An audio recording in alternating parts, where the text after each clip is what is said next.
غذا کا خیال کریں، کیونکہ غذا ہم لوگ اس قسم کی یوز کر رہے ہوتے ہیں تو یہ بھی پیاس بڑھا دیتی ہے. صحیح صحیح. ایسی چیزوں کا استعمال نہ کریں جو آپ کے لیے، اب جیسے مثال کے طور پہ وہ شہری میں آئلی چیزیں بہت زیادہ یوز ہوتی ہے جو دودھ میں ڈال کے بھی کھاتے ہیں، لیکن آپ یہ دیکھیں دودھ میں جب آپ ڈالتے ہیں تو اوپر آپ کو گھی نظر آ رہا ہوتا ہے سارا کا سارا.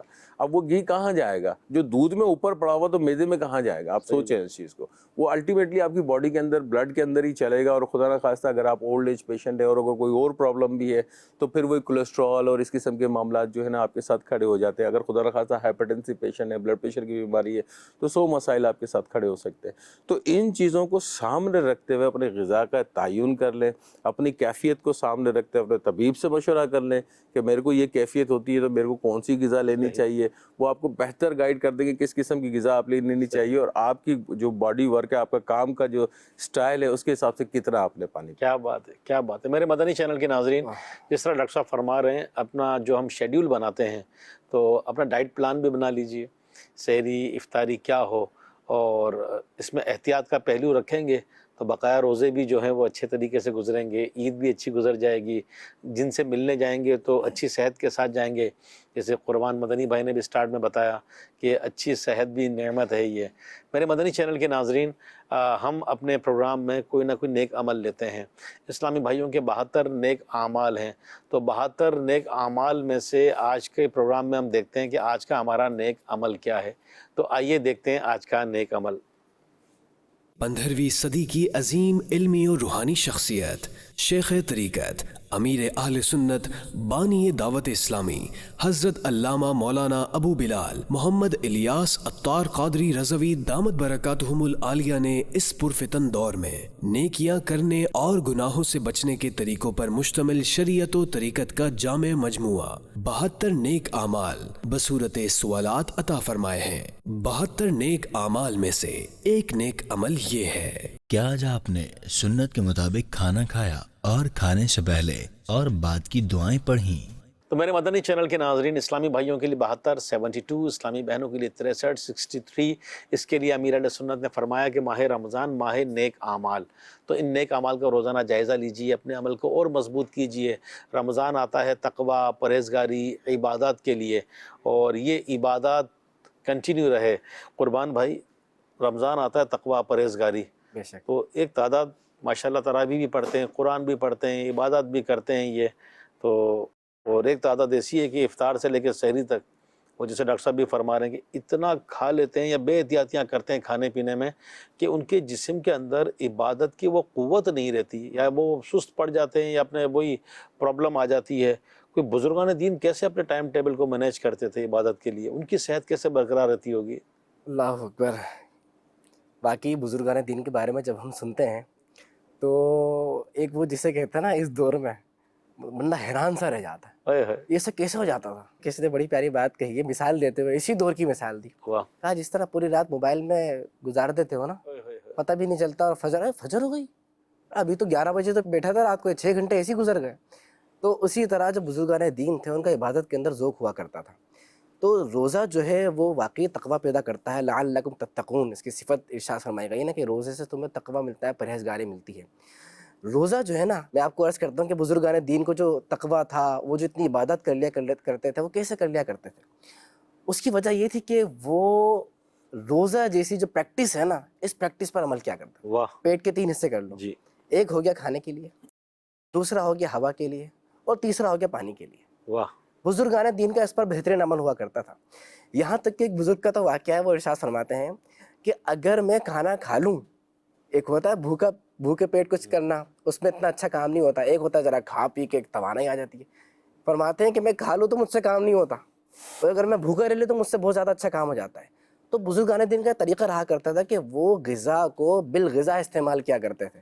یعنی غذا کو اس لیے استعمال کیا کرتے تھے کہ اس کے ذریعے سے ہم نے کام کرنا ہے، قوت آ جائے، نہ کہ یہ کہ غذا کی وجہ سے الٹی سستی ہو جائے. وہ تو جملہ بڑا مشہور ہے کہ لوگ نا، بعض لوگ جینے کے لیے کھاتے ہیں، یعنی اتنا کھا لیں گے جی لیں، اور بعض لوگ کھانے کے لیے جیتے ہیں، کھاتے رہیں. تو میرے خیال میں یہاں پتہ نہیں جملہ فٹ ہوگا نہیں ہوگا. کسی نے بڑی پیاری بات یہ سمجھانے کے لیے بتائی، کہا جانور جو ہے نا وہ کھانے کے لیے جیتا ہے. اچھا یوں ہے؟ ہاں، یہ بات تو وہی ہے جو آپ نے بتایا، لیکن کسی نے یہ بھی بتایا کہ جانور جو ہے نا وہ کھانے کے لیے جیتا جب اس کے آگے چارہ ڈال دو کھاتا ہی رہے گا، کھاتا ہی رہے گا، non وہ stop۔ ڈالتے رہو کھاتا رہے گا، موجوں میں اس کو کرنا کیا ہے۔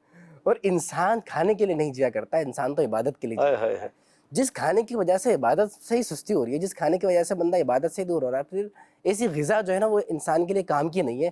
غور کر لینا چاہیے اپنے ڈائٹ پلان پر، اپنے غذا پر۔ تو بزرگان دین کا میں عرض کر رہا تھا کہ بزرگان دین جو ہے وہ چونکہ اپنی غذا کا بالخصوص خصوصیت کے ساتھ اہتمام فرمایا کرتے تھے، وہ روزے کو جیسے روزہ رکھنے کا حق ہے اس طریقے سے روزہ رکھا کرتے تھے۔ اس کی وجہ سے ہوتا یہ تھا کہ وہ رمضان میں بہترین عبادت فرمایا کرتے تھے۔ واہ، آپ دیکھیے آج ہم سے ایک قرآن پاک نہیں پڑھا جاتا، آج تقریباً آدھے سے زیادہ رمضان گزر چکا ہے، ٹھیک ہے۔ ایک بڑی تعداد ہوگی جس نے پچھلے سال بھی رمضان میں نیت کی تھی کہ میں نے انشاءاللہ ایک قرآن پاک تو پڑھنا ہی پڑھنا ہے، لیکن وہ ابھی پروگرام دیکھ رہے ہیں اور سن رہے ہوں گے ہاں بات تو صحیح ہے، وہ میرا پچھلے سال بھی قرآن پاک نہیں ہوا ہوگا۔ اور اس سال دیکھ لیجیے کہ آج جو روزہ چل رہا ہے، کیا اگر میں روزانہ کا ایک پارہ لگاؤں تو میں پڑھ پا رہا ہوں؟ نہیں پڑھ پا رہا۔ جو میں نے نوافل، تہجد کی نماز، اتنے درود، اتنے ذکر وغیرہ کا کہا تھا، اتنا کر پا رہا ہوں؟ نہیں کر پا رہا۔ اگر نہیں کر پا رہا تو کیوں نہیں کر پا رہا؟ اب میں امام اعظم ابو حنیفہ کا بتاتا ہوں۔ امام اعظم ابو حنیفہ رحمۃ اللہ تعالیٰ علیہ، جن کے ہم مقلد ہیں، جن کے سبب ہمیں اتنی آسانیاں ملی، ان کا رمضان میں کیا ہوتا تھا؟ وہ رمضان المبارک میں 60 سے زیادہ قرآن پاک ختم واہ فرمایا کرتے ہیں۔ واہ، امام شافعی رحمۃ اللہ تعالیٰ علیہ کا بھی ایسا ملتا ہے، یعنی روزانہ آپ اندازہ لگائیے، روزانہ ایک قرآن پاک۔ یہاں تک کہ اللہ والوں کے بارے میں آتا ہے کہ وہ جب نماز پڑھنے کے لیے کھڑے ہوتے تھے تو 2 رکعت نماز میں پورا قرآن پاک کو مکمل فرما لیا کرتے تھے۔ اللہ، آپ دیکھیے نا، مجھے مفتی دعوت اسلامی کا واقعہ یاد آ رہا ہے۔ سبحان اللہ، آپ ایک یعنی 7 دن کے اندر ایک قرآن پاک ختم۔ سبحان اللہ، یہ آخر اسے کیس ہو جاتا ہے؟ آپ دیکھیں جب بھرا پیٹ ہوتا ہے، فل ٹائٹ ہوا ہوا ہے، تو آپ بھی بولیں گے بھی نا، آپ کا بولنے کا بھی دل نہیں جائے گا، صحیح، آپ کی سانس پھولے گی، پیٹھ میں درد ہوگا، ایک عجیب سی کو جان لگانا پڑے گی۔ قرآن پاک کی 7 منزل ہیں، آپ اندازہ لگا لیں کتنے سارے پارے بنتے ہیں۔ وہ مفتی دعوت اسلامی کیسے پڑھ لیا کرتے تھے؟ کیا بات ہے، وہ اپنی غذا کا درست استعمال، اپنے پیٹ کا خیال رکھنا۔ دیکھیں روزہ جو ہے نا، روزہ یہ ہمیں کنٹرول سکھاتا ہے۔ واہ، کنٹرول انسان کی صفت ہے، یہ اللہ نے کنٹرول کو انسان کی صفت بنایا ہے۔ جب بھی بڑے بڑے دیوہیکل جانوروں کو بچے ایسے ہی پکڑ لیتے ہیں۔ ہائے ہائے، آپ دیکھیں ایک بیل جب بھرنے پہ آتا ہے تو کیا دہل کا مچاتا ہے، لیکن اس کا ایک مورا پکڑتے ہیں اور وہ پورے انسان کے ہاتھ میں۔ یہ اللہ نے کنٹرول کو انسان کی صفت بنائی ہے۔ لیکن اگر کوئی شخص اپنی عقل کا درست استعمال نہ کرے اور خواہشات کو غالب کر لے تو پھر انسان اپنی صفت کو کھو دیتا ہے۔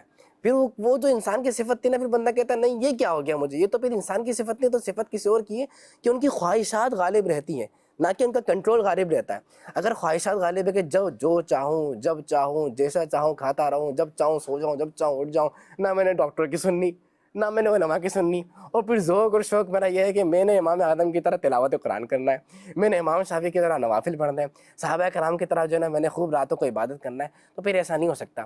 انسان کو اپنے روزے سے، جو روزے کا صحیح مقصد ہے کہ اسے کنٹرول حاصل ہوتا ہے۔ جب کنٹرول حاصل ہوتا ہے تو تقویٰ ملا کرتا ہے، جب تقویٰ ملا کرتا ہے تو پھر بندہ تلاوت قرآن بھی کرتا ہے، کیا بات ہے، پھر بندے سے نماز بھی پڑھی جاتی ہے، پھر تراویح میں بھی بندہ ایسے کھڑا رہتا ہے۔ وہ ہے نا کچھ مساجد ہے جن میں تھوڑی لمبی تراویح ہوتی ہے، اچھا کچھ حضرات وہیں جاتے ہیں۔ صحیح، ایک بڑی تعداد یہ بھی ہے جو دیکھتی ہے کہ بہت زبردست قرآن پاک پڑھا جا رہا ہے، تھوڑی دیر تک وہاں جاتے ہیں۔ آخر وہ وہاں کیسے جا رہے ہیں؟ اس کی وجہ یہ ہے کہ انہوں نے اپنا ڈائٹ پلان اچھا رکھا ہے، صحیح، وہ روزے کا صحیح مقصد حاصل کر رہے ہیں، بھوکا رہنے کے ساتھ ساتھ جب کھانے کا وقت آ رہا ہے تو اس میں ناانصافی نہیں کر رہے۔ دیکھیں احتیاط جو ہے نا، احتیاط وہ ہم ہر چیز میں کرتے ہیں۔ گاڑی لینی ہے 10 سے مشورے، ایسی گاڑی نہیں لو، اس سے یہ نقصان ہوگا، وہ نقصان ہوگا، وہ نقصان ہوگا۔ شادی کرنی ہے اس میں احتیاط، گھر بنا رہے اس میں احتیاط۔ آخر کھانے کے معاملے میں کیا ہو گیا؟ کھانے میں بھی تو احتیاط ضروری ہے نا۔ صحت کے لیے تو احتیاط جب ضروری ہے۔ بندہ احتیاط کرتا ہے تو پھر بزرگان دین کی جیسی عبادات تھی، صحابہ کرام کا جیسا تقویٰ تھا، جیسی پرہیزگاری تھی، اس پر بآسانی عمل کرنے والا۔ بڑی زبردست بات فرمائی۔ میرے مدنی چینل کے ناظرین، اس پر ڈاکٹر صاحب سے بھی رائے لیں گے یہ کہ سیلف کنٹرول، اپنے آپ پر کنٹرول کیسے رکھیں، کیونکہ رمضان رخصت ہو جائے گا تو یہ جو عادت 1 مہینے تک بنی ہے، اور کئی لوگوں کے بارے میں سنتے ہیں، ڈاکٹر صاحب کا تو خیر زیادہ تجربہ ہوگا، ہو سکتا ہے مدنی چینل کے ناظرین بھی جو ہیں وہ اس پر کچھ تجربات رکھتے ہوں، کہ بعض لوگ بڑے اپنی خوراک کا خیال رکھتے ہیں، ناشتہ یعنی رمضان کے علاوہ ناشتہ بڑا سلیکٹڈ ہوتا ہے ان کا، پھر دوپہر کو بھی سیلیڈ یا فروٹس لے لیتے ہیں، مغرب کے بعد کھا لیا، اب رات لیٹ نائٹ کچھ نہ کھانا، اور بڑی وہ رکھتے ہیں، تو اپنے آپ کو بڑا وہ فٹ رکھتے ہیں، پھر ایکسرسائز وغیرہ بھی کرتے ہیں۔ تو ڈاکٹر صاحب عید کے دنوں میں جب عید آتی ہے، بلکہ چاند رات سے ہی وہ باہر نکل گئے تو باہر کے کھانے، پھر عید کے دن آپ کا بھی تجربات ہوں گے، ہمارے بھی، اب جہاں ملنے جا رہے، روزہ تو ہے نہیں اس دن، تو ویسے ہی منع عید کے دن، تو اب وہ مٹھائی تو کیک تو فینی تو وہ کھیر اور رکھا ہوتا ہے نا بندہ، اچھا اب نہ کھائے تو پرابلم، کھائے تو پرابلم، اچھا کہیں نہ کہیں عید ملتے ملتے دوپہر بھی آ جاتی ہے، دوپہر کو تو پھر وہ قورمے، تو پھر وہ تندور کے نان، اچھا بعض اوقات ایک دم سسٹم چینج ہوتا ہے، تو کبھی پتہ نہیں ایسیڈیٹی کی وجہ سے کیا ہے یہ، کبھی تو لگتا ہے ایک دم بھوک کی شدت ہے، اور کبھی ایسا لگتا ہے کہ وومیٹنگ جیسا ہو رہا ہے یہ، تو اپنا رمضان سے یہ فائدہ اٹھا کر ہم اپنا پورا اسکیجول کیسے بنائیں، ایک تو یہ میرا سوال ہے۔ اس کے ساتھ میں ایک تھوڑی سی ایڈیشن یہ کروں گا کہ رمضان کے علاوہ ایک دفعہ عبدالحبیب بھائی سے اللہ کی رحمت سے مدینہ شریف میں ملاقات ہوئی، تو ہوا یہ کہ ہم سحری کے وقت ملیں گے، تو عبدالحبیب بھائی کا تھا کہ سحری کر کے روزہ رکھ لیں گے، مدینہ کا روزہ، وہاں کی نیکیاں، پھر وہاں کا سحر و افطار، تو اب وہ جو سحری کے ٹائم ایک کیفیت ہوتی ہے، تو الحمدللہ میں نے عبدالحبیب بھائی کو سفر میں اور بھی جگہ دیکھا کہ ان کے ماشاءاللہ سیلف کنٹرول بڑا مضبوط ہے، یہ ہیں خلیفہ امیر اہل سنت کو دیکھا، نگران شورا کو دیکھا، جس کو کہتے ہیں نا کھانے کی ہرس، وہ نہیں، جو مل گیا کھا لیا، اچھا چلے سحری تو ہماری ہو گئی، سحری کے بعد جو ہے نا وہ ایک تعداد، ہم کچھ لوگ بیٹھے تھے، اب سب کو ٹینشن چائے کا کہ یار روزے کا ٹائم ختم ہو رہا ہے اور چائے نہیں ملی تو سارا دن سر میں درد رہے گا، تو باڈی تھوڑی وہ رہے گی، اچھا عبدالحبیب بھائی ریلیکس بیٹھے ہوئے، تو ان سے کسی نے پوچھا یہ سب چائے، بولا میں نے عادت نہیں بنائی، میں عادی نہیں ہوں، مل جاتی ہے ہوتی ہے تو پی لیتا ہوں، ورنہ الحمدللہ میں عادی نہیں ہوں کہ یہ نہ ملے تو مجھے بے چینی ہو، تو میرا کام چل جاتا ہے، تو میں نے کہا اتنا کنٹرول، ورنہ تو بندے کو صبح سے ہی یہ سوچ کے سر میں درد شروع ہو جائے میں نے یہ سحری کے وقت چائے نہیں پی تھی، چائے ضروری ہے، تو دو سوال میرے ہو گئے، ایک تو سیلف کنٹرول ہو گیا یہ، اور دوسرا یہ بندہ کیسے اپنے آپ کو مینیج کرے پورے سال۔ دیکھیں اگر آپ غور کریں تو رمضان ہمیں دو ہی چیزیں سکھاتا ہے، واہ ایک شکر گزاری اور ایک پرہیزگاری۔ کیا بات ہے، کیا بات ہے، اگر ہم اس میں بھی یہ نہیں سیکھ سکے تو پھر عید کے بعد کیا کریں؟ کیا بات، کیونکہ یعنی پریکٹس کے لیے مہینہ آیا ہے، پورا پریکٹس ملتا ہے نا آپ کو، آپ نے پورا 18 گھنٹے، 12، کہیں کہیں 18 گھنٹے بھی ہوتے ہیں، کہیں 22 گھنٹے بھی ہوتے ہیں، نارملی ہمارے ساؤتھ ایشیا کے اندر اگر آپ دیکھتے ہیں تو 14-15 گھنٹے کا ہوتا ہے، 14-15 گھنٹے بھی تو آپ کنٹرول کر کے بیٹھے ہوئے ہوتے ہیں، مطلب سوچتے بھی نہیں ہیں اس کی طرف، صحیح فرما رہے، سوچتے بھی نہیں ہیں، دھیان بھی نہیں جاتا اس طرف کہ یار ہم نے کچھ کھانا ہے، ہم نے کچھ پینا ہے، ہم نے چائے پینی ہے، ہم نے یہ سوچتے بھی نہیں ہیں، لیکن جہاں افطار کا وقت ہوتا ہے وہاں وہ کنٹرول ختم ہو جاتا ہے، ختم ہو جاتا ہے، وہ کنٹرول نہیں رہ پاتا، صبر کا پیمانہ لبریز ہو جاتا ہے، ایگزیکٹلی۔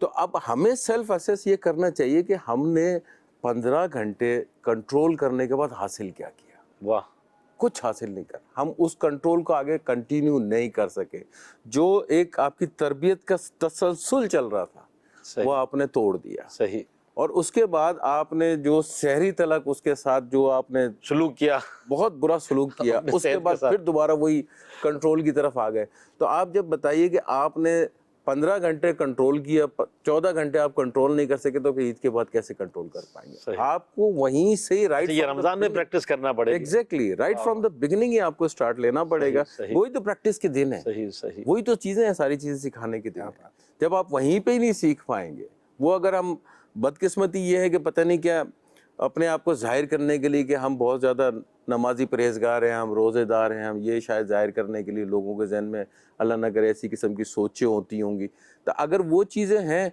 ان سے اوائڈ کریں، آپ کو فائدہ نہیں ہو رہا، رمضان کا کوئی فائدہ نہیں ہو رہا، رمضان کا کیا فائدہ لینا ہے آپ نے؟ رمضان کے تو آپ نے اپنی صحت کے اوپر بھی فائدہ لینا ہے، آپ نے اپنی جسمانی اپنی روحانی صحت کے اوپر بھی فائدہ لینا ہے، اگر ہم نے نہ دونوں چیزوں سے فائدہ نہیں لے پائے تو رمضان تو ہمارے لیے ایسے ہی آ کے چلا گیا، جیسے آ کے چلا جاتا ہے ایسے ہی چلا جائے گا۔ ایک ہمارے بدقسمتی یہ ہے کہ ہم نے ایک طرح سے اس کو ایک ایونٹ کا درجہ دے دیا، بدقسمتی ہماری ہے، کھانے پینے کا ایونٹ ہو گیا، فیسٹیولز کا ایونٹ ہو گیا۔ آپ دیکھیں رمضان کے اندر فیسٹیولز کتنے ہوتے ہیں، جی ہاں، آپ گلی کوچوں میں چلے جائیں عجیب و غریب فیسٹیولز ہو رہے ہوتے ہیں۔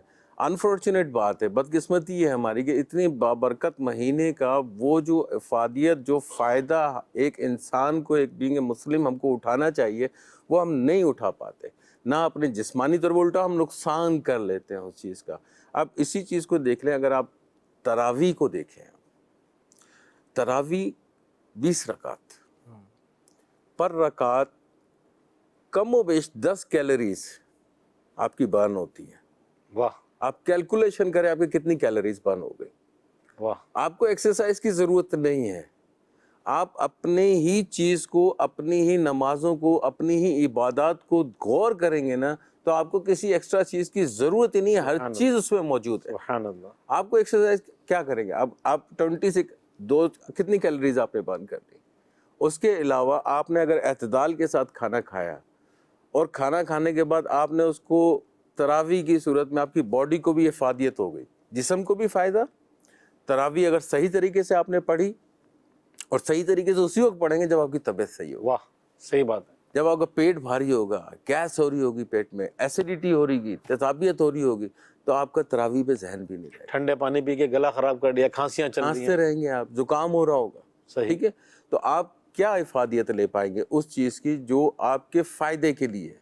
صحیح. اب غور کریں نا بھائی، تراویح کا اگر ہم دیکھیں دنیاوی طور پہ فائدہ کیا، ایک عام آدمی سوچے کیا فائدہ ہے تراویح کا، ثواب ملتا ہے. لیکن اگر آپ میڈیکل پوائنٹ آف ویو سے آپ دیکھیں تو آپ کو کیا فائدہ ہے، یہ آپ دیکھ لیں کہ آپ کی باڈیز کو کتنا فائدہ ہوتا ہے. آپ کی کیلوریز برن ہوتی ہیں، آپ کی باڈی کی ایکسرسائز ہوتی ہے، ایک ایک جوائنٹ کی آپ کی ایکسرسائز ہوتی ہے، ایک ایک مسل کی ایکسرسائز ہو رہی ہوتی ہے. سب سے بڑی چیز یہ ہے آپ کا جو برین ہے سب سے ٹاپ پہ ہے. یہاں پہ جب کہ بلڈ سرکولیشن پہنچنے میں لگتا ہے ٹائم. صحیح. لیکن جب آپ سجدے میں جاتے ہیں تو آپ کا برین نیچے ہوتا ہے. صحیح. تو آپ کی بلڈ سرکولیشن کو وہاں کوئکلی پہنچتا ہے. واہ. تو آپ یہ دیکھیں کہ آپ کو کتنا فائدہ ہے وہاں پہ. کتنی دفعہ آپ سجدے میں جاتے ہیں؟ آپ 20-40 دفعہ، 50 دفعہ بھی لوگ سجدے میں چلے جاتے ہیں. تو آپ جتنی دفعہ سجدے میں جائیں گے آپ کو فائدہ ہی ہے. صحیح. دنیاوی طریقے سے بھی، جسمانی طریقے سے، دونوں طریقے سے فائدہ ہی ہے. کیا بات، کاش کوئی سمجھنے والا. کیا بات ہے. میرے مدنی چینل کے ناظرین، بڑی پیاری باتیں چل رہی ہیں. پروگرام کا ٹائم چونکہ ایک لمیٹڈ ہوتا ہے تو یہ اینڈ کی طرف ہے، تو کچھ باتیں اور بھی لیں گے، لیکن آج کے موضوع سے متعلق ایک ویڈیو کلپ ہے تو آپ اس کو توجہ سے دیکھیں. انشاءاللہ اس میں بھی سیکھنے کے بہت سارے مدنی پھول ملیں گے. آئیے دیکھیے ویڈیو کلپ. صحت سے بڑھ کے کچھ نہیں ہے. اپنی صحت کو پریورٹی دیں. آپ دنیا کے مال کما لیں گے، دنیا میں نام کما لیں گے، لیکن اگر آپ کے پاس صحت نہیں ہے، آپ بیمار پڑ جائیں گے تو آپ کچھ بھی نہیں کر سکیں گے. لوگ کھانے پینے میں احتیاط نہیں کرتے، یار ابھی مزے کرو. پریورٹی کھانے کو دیتے ہیں، آپ پریورٹی صحت کو دیں. ایک جملہ ناظرین یاد کر لیں، صحت دسترخوان پر بنتی بھی ہے، دسترخوان پر بگڑتی بھی ہے. آپ کی مرضی ہے، آپ دسترخوان پر صحت بنا لیں یا دسترخوان پر بیٹھ کے بگاڑ لیں. غلط کھانا آپ کی صحت کو بگاڑ دے گا اور صحیح کھانا آپ کی صحت بنا دے گا. پریورٹی دیں اپنی صحت کو. اور اگر جو دیندار لوگ ہیں، علماء ہیں، نعت خواں ہیں، مبلغین ہیں، اگر آپ دین کا کام کرنا چاہتے ہیں نا، صحت مند رہیں. جتنا صحت مند رہیں گے اتنا زیادہ دین کا کام کریں گے. آج امیر اہل سنت کتنا دین کا کام کر رہے ہیں. ہم نے 60 سال کے لوگوں کو دیکھا جو کھڑے نہیں ہو سکتے، جو نماز نہیں پڑھ سکتے. انہوں نے صحت کا خیال رکھا تو آج بھی بہت سارے جوانوں سے زیادہ دین کا کام کر رہے ہیں. اچھا، اس نیت سے صحت مند رہنا، اس نیت سے صحت کا خیال رکھنا، اس کا بھی ثواب ملے گا آپ کو. آپ کو دوائی کھانے کا بھی ثواب ملے گا، آپ کو ورزش کا بھی، آپ کو واکنگ کا بھی ثواب ملے گا کہ میں اپنے آپ کو فٹ اس لیے رکھ رہا ہوں کہ میری صحت اچھی رہے. تو پریورٹی خدارہ صحت کو دیں. میں نے بہت سارے لوگوں سے ملاقات کی ہے، اربوں پتی لوگ ہیں، دنیا بھر کی نعمتیں ہیں، صحت نہیں ہے. یقین کرے وہ پیسہ کسی کام کا نہیں ہے. تو اللہ کرے میں بھی اس میں، میرے ساتھ تو ایک پرابلم ضرور ہے کہ میں ٹریول بہت کرتا ہوں، اور ٹریول میں اپنی صحت کا خیال رکھنا یہ ڈیفیکلٹ ہے. تو میرا نیت ہے کہ کچھ ٹریول بھی کم کروں گا، اور یہ بھی میرا اب ذہن بنتا جا رہا ہے، کیونکہ اب ایج وہ ہو گئی ہے کہ اب اپنی صحت کا زیادہ 40 کے بعد. ایک ڈاکٹر نے مجھے بڑی پیاری بات کہی تو بڑا کمال کا جملہ تھا کہ 40 سال کے اگر ہو گئے نا، اب اپنے جسم کے ساتھ کھلواڑ مت کرنا. اب اپنی باڈی پر اور پریشر مت ڈالنا. 40 ایئرز پرانی مشینری ہو گئی ہے. سلمان بھائی، ہماری گاڑی میں بھی پرزہ چینج ہو جاتا ہے، موٹر سائیکل میں انجن تبدیل ہو جاتا ہے. 40 سال سے وہی انجن ہے ہمارا، وہی دل ہے جب سے پیدا ہوئے، وہی پھیپڑے ہیں، وہی گردے ہیں، سب کچھ مشینری پیدا ہوئے تھے تو لگی تھی، چینج نہیں ہوئی ہے. آپ 40-45 سال سے وہ مشین چل رہی ہے، بلڈ وین سب وہی ہیں. اب آپ کتنا بوجھ ڈالیں گے اس پہ؟ اب یہ تو سمجھ لو نا کہ یہ پرانی ہو گئی ہے. اب اس پر بوجھ کم ڈالیں. اور دوسری اس نے بات کہی، اس بندے نے کہا کہ 40 سال کے بعد آپ زندگی کے عروج پر پہنچتے ہیں. اور واقعی کتابوں میں لکھا کہ بندے کی عقل کامل جو ہے وہ 40 سال کی عمر میں ہوتی ہے. تو انہوں نے یہ کہا کہ زیادہ ضرورت اس وقت ہے آپ کی صحت کی. میں نے کہا یہ آپ نے کیوں بات کی؟ اس نے کہا دیکھیں جب بندہ 40-45 کا ہوتا ہے نا، پوری فیملی یا جو بھی وہ دین کا بھی کام کر رہا ہے، بہت سارے لوگوں کا وہ مرجع ہوتا ہے، وہ کنٹرول کر رہا ہوتا ہے اپنی فیملی کو. بچے گرو کر رہے ہیں، بچے بھی اس ایج میں ہے کہ جن کو بڑا کرنا ہے، فیملی کو اسٹیبل کرنا ہے، معاش کا معاملات کو حل کرنا ہے. اگر کسی تنظیم سے وابستہ ہے تو تنظیم کے لوگوں کا رجوع ہے. 60-65 کے بعد تو ویسے ہی سارے لوگ آپ کا خیال رکھیں گے. 40 کے 45 کے بعد آپ نے اپنا خیال رکھنا ہے. اس کے بعد جب آپ بوڑھے ہو جائیں گے تو پھر سب سمجھیں گے بوڑھا ہو گیا بیچارہ, اس کا خیال رکھو. اصل یہی ٹائم ہے اپنی صحت کو سنبھالنے کا, بچانے کا. اور اس وقت اگر صحت اچھی کرنی ہے تو پیچھے جوانی میں اپنی صحت کا پہلے خیال رکھیں. تو پلیز کھانا پینا, آرام, ان تمام چیزوں میں یہ دیکھیں کہ یہ امور جو ہیں, سگریٹ پیتے ہیں لوگ, گٹکے کھا رہے ہیں, چھالیاں کھا رہے ہیں, پتہ نہیں کیا کیا کھا رہے ہیں, اور سوچتے ہیں مجھے کچھ ہو تو نہیں رہا. بھی نہیں ہوگا. آگے جا کے اس کو جو آپ غلط پیٹرول ڈلواتے رہیں, غلط قسم کا آئل ڈلواتے رہیں, تو جیسے ہی آئل ڈالے گاڑی تھوڑی بند ہو جاتی ہے. وہ آگے جا کے کارپیٹر خراب کرے گی, وہ آگے جا کے انجن سیز کر دے گی, وہ جلدی آپ کی گاڑی کا بیڑا غرق کر دے گی. اچھا پیٹرول کیوں ڈالتے ہیں لوگ, اچھا آئل کیوں ڈالتے ہیں, فلٹر کیوں تبدیل کرتے ہیں, کہ یار چیز دیر پا چلے. مشینری کا خیال کرتے ہو, اپنے جسم کا خیال نہیں رکھتے ہو. جو دل میں آتا کھا لیتے ہیں, جو دوست نے کھلایا کھا لیا, کسی نے پیزا کھلا دیا, کسی نے برگر کھلا دیا, چیز کھا لیے, اور اتنا کھا لیا کہ بعد میں خود ڈاکٹر بھی تو دعا کرتے ہوں گے نا کہ ہمارے بھی بچے ہیں, کوئی جس میں برکت ہو جائے, تو پھر مریضوں کی لائن لگی رہتی ہے. اللہ اکبر, اللہ حافظ. پریورٹی اپنی صحت کو دیں. امیر اہل سنت کا ایک جملہ جو ہے نا, یقین کریں نہیں مانا, ہم نے نہیں مانا, اب مانا بھی تو کیا مانا. وہ فرماتے میری مان لو ورنہ بعد میں ڈاکٹر کی ماننی پڑے گی. اور بالکل ایسا ہی, 100% ایسا ہی ہے. ابھی روکیں اپنے آپ کو. اور کھانا جو ہے نا وہ بڑی اہم چیز ہے. انٹیک جو ہے نا, آپ اپنے جسم میں جو لے جا رہے ہیں وہی اندر جا کے ایک امپیکٹ کریٹ کرے گا. آپ انٹیک اچھا کر لیں, کھانا صاف ستھرا کھائیں. ایک جملہ کہہ دیتا ہوں, دنیا بھی جا رہی ہے اس کی طرف, وہ زیادہ کھائیں جو اللہ نے بنایا ہے. واہ. ہاں, آپ آرگینک فوڈ کی طرف زیادہ آ جائیں. آپ گھر میں جو بناتے ہیں یا باہر جو بنتا ہے نا, مسالے مسولے گھی تیل ڈال کے جو اس کا حال ہوتا ہے, اس کو کم کر دیں. جو ڈائریکٹلی قدرت کی طرف سے آ رہا ہے نا, چاہے وہ فروٹس ہیں, چاہے وہ سبزی ہے, جو بھی چیز اللہ نے بنائی ہے, اور وہ براہ راست آپ تو ساری دنیا اللہ نے بنائی ہے, سمجھانے کے لیے کہہ رہا ہوں کہ جو بندے اس کو مکس اپ کرتے ہیں نا, گڑبڑ وہی ہوتی ہے. اسی میں ہی تو گڑبڑ کرتے ہیں نا, الٹی سیدھی چیز ڈال دیتے ہیں, تیل گھی پتہ نہیں کیا کیا ڈل جاتا ہے. آپ ڈائریکٹلی وہ کھانا شروع کر دیں, آپ دیکھیں آپ کی صحت اچھی ہونا شروع ہو جائے گی. میرے مدنی چینل کے ناظرین, یہی باتیں ہیں سیکھنے کی, سمجھنے کی. رمضان آیا تقوی کے لیے, پرہیزگاری کے لیے, عبادت کے لیے, سیلف کنٹرول کے لیے, نیکیوں کے لیے. جب صحت ہی ساتھ نہیں دے گی تو کیسے عبادت ہوگی؟ جس سے ڈاکٹر صاحب نے بھی بتایا کہ صحت جب ساتھ نہیں دے گی تو نہ وہ تلاوت کا ذوق ملے گا, نہ تلاوت کی طرف دل مائل ہوگا, طبیعت بوجھل ہوگی, تراویح ٹھیک نہیں پڑھی جائے گی. روزہ رکھنا معاذ اللہ کہ ایسا نہ ہو کہ وہ یوں لگے کہ یار میں روزہ کیسے رکھوں, طبیعت ٹھیک نہیں. لیکن اس میں اگر ہماری ہی بے احتیاطیاں ہیں تو آزمائش ہے. اور کاش یہ ہمارا روٹین پورا سال چلتا رہے. کہ پیارے آقا علیہ الصلوۃ والسلام کا فرمان بھی میں آپ کو سناتا ہوں کہ پیارے آقا علیہ الصلوۃ والسلام کا فرمان ہے, اللہ پاک نے بنی اسرائیل کے ایک نبی علیہ السلام کی طرف وحی فرمائی, آپ اپنی قوم کو خبر دیجئے کہ جو بھی بندہ میری رضا کے لیے ایک دن کا روزہ رکھتا ہے تو میں اس کے جسم کو صحت عطا فرماتا ہوں اور اسے اجر عظیم بھی دوں گا. صحت بھی ملتی ہے اور اجر بھی ملتا ہے. یہ تو اپنی صحت کا بھی خیال رکھیں, برکتیں بھی پائیں. کہ رمضان آتا ہے, پہلا عشرہ عشرۂ رحمت, دوسرا عشرہ عشرۂ مغفرت, تیسرا عشرہ جہنم سے آزادی کا. تو یوں رمضان کا ایک ایک کر کے عشرام سے رخصت ہوتا ہے, اور اب تو رمضان ویسی رخصت کی طرف ہے. تو ابھی تک اگر بے احتیاطیاں ہو گئی ہیں تو اب کنٹرول کر لیجئے. اور پھر عبادت میں کوئی کمی کوتاہی رہ گئی ہو تو ابھی پھر دوبارہ اٹھ کھڑے ہوں, کیونکہ شروع میں نیکیوں کا ایک جذبہ ہوتا ہے. بہت سارے فیکٹرز ہیں کہ نیکیوں کا جذبہ کم ہو جاتا ہے, یا بازاروں کی طرف چلے جاتے ہیں, یا عید کی شاپنگ کی طرف چلے جاتے ہیں, یا اس میں شاید ایک فیکٹر یہ بھی ہو کہ کھانے پینے میں بے احتیاطی کی وجہ سے صحت خراب ہو گئی تو اب روزہ رکھنے میں سستی ہو رہی ہے. تو وہ کہتے ہیں نا, جو کچھ بھی ہیں وہ اپنے ہی ہاتھوں کے ہیں کرتوت, شکوہ نہ زمانے سے ہے نہ گلا ہے. تو زمانے سے ہم کیا کہیں گے, اپنے ہی ہاتھوں کے اگر کرتوت ہیں یہ. کیوں تیز ٹھنڈا پانی پئیں, ٹھنڈا پانی پئیں گے گلے پہ افیکٹ کرے گا ہی کرے گا. پھر آپ دیکھیں کہ ایک انسان اپنی باڈی میں, پیٹ میں, معدے میں, اسٹومک میں ٹھنڈا گرم میٹھا نمکین سب یہ. اور کئی ایسے پیشنٹ بھی ہوتے ہیں, کوئی دل کا مریض, کوئی گردے کا مریض, کوئی کولیسٹرول والا, کوئی شوگر والا. تو جیسے ڈاکٹر صاحب نے بھی کہا کہ اپنا ڈائٹ پلان لے لیں, ان سے پہلے اپنے جو بھی ڈاکٹر صاحبان ہیں ان سے پہلے مشورہ کر لیا جائے اور پورا اس کو مینیج کر لیں. اور ابھی تک کچھ ہو چکا تو اب بھی ہاتھ میں ہے, اس سے فائدہ اٹھا لیں تو انشاءاللہ اس کے بے شمار برکتیں ملیں گی. اب آخر میں اپنے ڈاکٹر صاحب سے بھی اور ہمارے مبلغ جو ہیں قربان مدنی بھائی, ان سے بھی جو ہے وہ ہم کچھ مدنی پھول مزید لے لیں کہ رمضان اور ہماری صحت, یہ تو ہمارا ٹاپک ہے ہی. لیکن عبادت میں بھی دل کیسے لگے اور نیکیوں پر استقامت کیسے ملے، اور رمضان میں ہم اللہ کو راضی کر لیں، ہم بخشے جائیں، اللہ ہم سے راضی ہو جائے. تو اس میں صحت کا تو بہت بڑا فیکٹر ہے ہی.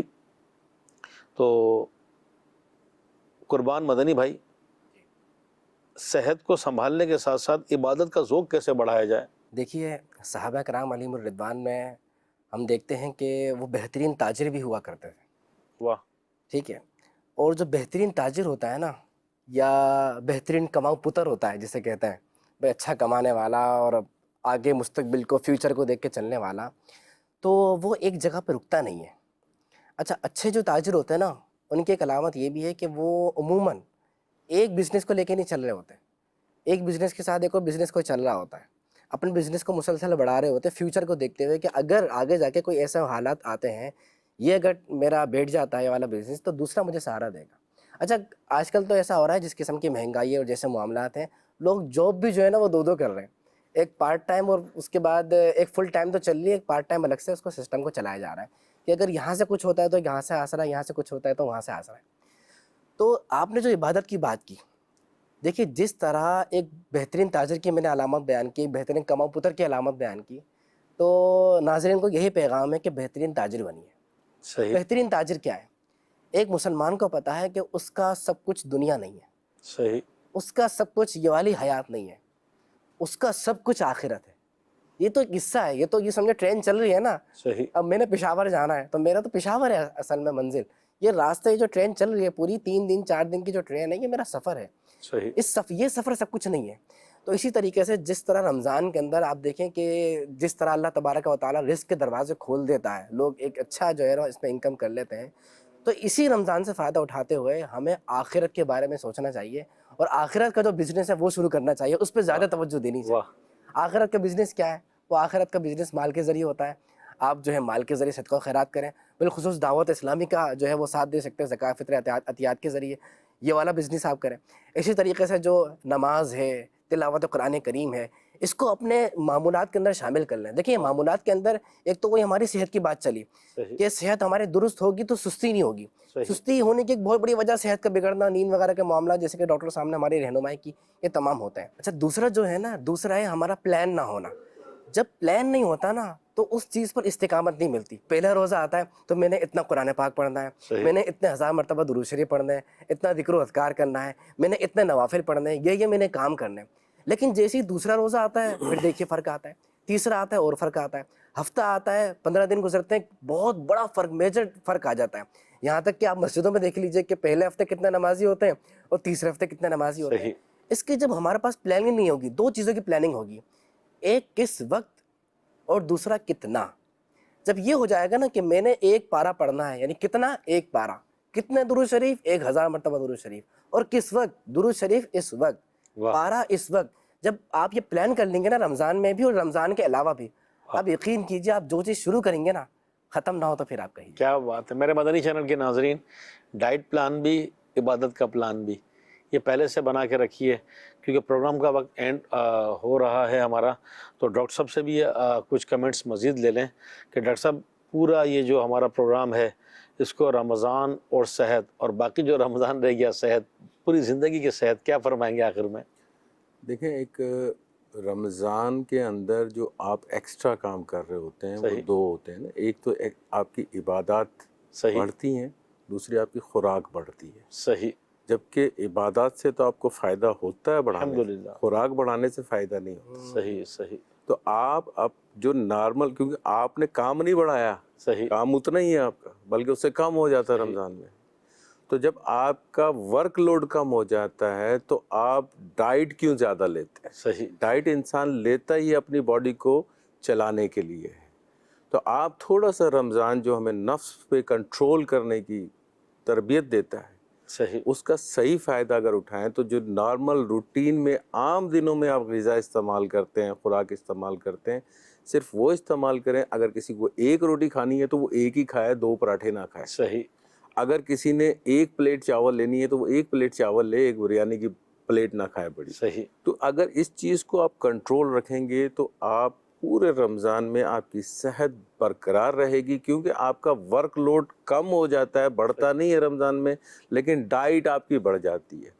مسئلہ پھر بیماری اور موٹاپا، دونوں چیزیں بڑھتی ہیں جس کی وجہ سے آپ کو نقصان ہوتا ہے، فائدہ نہیں ہوتا ہے۔ تو صرف ان دو چیزوں کا خیال کریں گے تو رمضان ماشاءاللہ اچھا کیا گزر بات جائے گا۔ بڑی پیاری بات ڈاکٹر صاحب نے فرمائی کہ موٹاپا بھی بڑھ جاتا ہے، زیادہ ہو جاتا ہے ویٹ، تو ایک مشورہ یہ بھی ہے کہ اپنا ویٹ چیک کر لیں بھائی، کیونکہ رمضان تو کافی گزر چکا، لیکن اگر آپ کو اسٹارٹنگ ویٹ یاد ہے آپ کو کہ رمضان جو میں نے شروع کیا تھا میرا ویٹ اتنا تھا، تو رمضان میں تو بندہ عموماً کم کھاتا پیتا ہے، کئی گھنٹے بھوکا پیاسا رہتا ہے، تو وزن کم ہوا یا بڑھ گیا، تو ابھی بھی کنٹرول تو کر سکتے ہیں اور بقایا زندگی بھی کریں تو انشاءاللہ بندہ بڑا ہلکا پھلکا رہتا ہے، بڑا ایزی رہتا ہے۔ تو اللہ کی رضا کے لیے، ثواب کے لیے اپنی صحت کا بھی خیال رکھیے، اپنے ساتھ گھر والوں کی صحت کا بھی خیال رکھیے۔ اسپیشلی میں اپنے مدنی چینل کے ناظرین سے عرض کروں گا، اپنے اسلامی بھائیوں سے، مرد حضرات سے، گھر کی خواتین کا بھی اسپیشل شکریہ ادا کریں۔ یہ رمضان میں سحری وقت پر ملنا، افطار وقت پہ ملنا، ان کا بہت بڑا پارٹ ہے یہ۔ اگر گھر کی خواتین اتنی مشقت نہ اٹھائیں، یہ کب اٹھتی ہیں؟ ہمارے لیے سحری تیار ہوتی ہے، گرم گرم سحری کی جو بھی اللہ کی دی ہوئی نعمتیں وہ ملتی ہیں، اور اسی طرح افطار میں کتنا اہتمام کرتی ہیں۔ تو ویسے بھی عام دنوں میں بھی گھر کی خواتین کی صحت کا خیال رکھیں، کہ عموماً جو دیکھا گیا ہے کہ خواتین خود اپنی صحت کا خیال نہیں رکھتی، بچوں کی کیئر ہے، گھر میں مردوں کی کیئر ہے، پورے گھر کا کام کاج ہے، اور صفائی ستھرائی یہ کچن ہے، 20 کام ہوتے ہیں۔ ٹھیک ہے، مرد کو بھی کام ہے، لیکن مرد باہر گیا، چلو اپنی ایکٹیویٹیز ہے، پورا دن گھر کو سنبھالنا، اور اسپیشلی رمضان میں جب ہمیں بھوک پیاس لگتی ہے، ایک ویکنیس فیل ہوتی ہے، عورت تو ویسی ایک نازک طبیعت ہے نا یہ، تو اپنے گھر کی خواتین کا شکریہ بھی ادا کریں، ان کا پورا سال صحت کا خیال رکھیں۔ کسی نے کیا پیاری بات کہی کہ اللہ نہ کرے مرد بیمار ہو جائے گا، عورت سنبھال لے گی، گھر بھی سنبھال لے گی، مرد کو بھی سنبھال لے گی، لیکن اگر عورت بیمار ہو گئی نا تو آپ کے بچے، آپ کی فیملی، آپ کا کھانا، آپ کے کپڑے ٹائم پر نہیں ملیں گے، دھلے میں نہیں ملیں گے، پریس ہوئے ہوئے نہیں ملیں گے، بہت سارے ایشوز آ جائیں گے۔ آپ کو کچن کا ہی نہیں پتا ہوگا کون سی چیز کہاں رکھی ہے، آپ کو فریج کا ہی نہیں پتا ہوگا کون سی چیز کہاں رکھی ہے، تو بہت ساری آزمائشیں ہیں۔ تو اچھی نیتوں کے ساتھ اپنے گھر کی خواتین کا، اسپیشلی بچوں کی امی ہیں، والدہ ہیں، بہنیں ہیں، اور جو بھی گھر میں خواتین ہیں، ان کی بھی صحت کا خیال رکھیں، اجر ملے گا، ان کا شکریہ بھی ادا کرتے رہیں، اور رمضان کے بعد بھی شکریہ ادا کریں۔ اللہ پاک ہمیں عمل کی توفیق عطا فرمائے، اللہ پاک ہمیں خوب اس کی برکتیں عطا فرمائے۔ مدنی چینل دیکھتے رہیے اور اس کی دعوت بھی دیتے رہیے۔ رمضان مدنی چینل کے ساتھ گزاریے۔ آپ زکوٰۃ، فطرہ، ڈونیشن، یہ بھی دعوت اسلامی کو دیجیے۔ دعوت اسلامی کا اتنا بڑا کام ہمارے سامنے ہے، تو یہ کار خیر میں حصہ ہوگا، ہمارے لیے ثواب جاریہ ہوگا۔ اللہ ہمیں خوب اس کی برکتیں عطا فرمائے، آمین، بجاہ النبی الامین صلی اللہ علیہ وآلہ وسلم۔ عافیت دے میرے مولا، عافیت مولا، معاشرے